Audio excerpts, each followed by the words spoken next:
Hello everyone, today I am going to show you how to deposit USDT on SafePal. For that, first open SafePal wallet.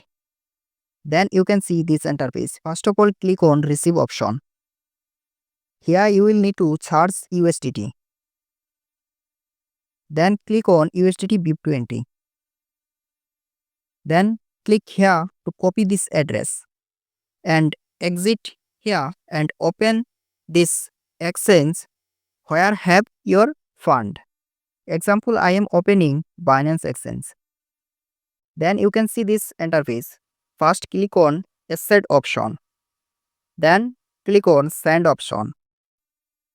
After that need to click here again. Here you will need to search USDT. Then click on USDT.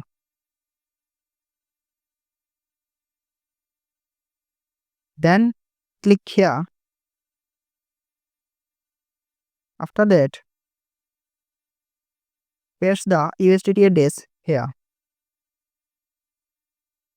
Then click here and select BIP20 network.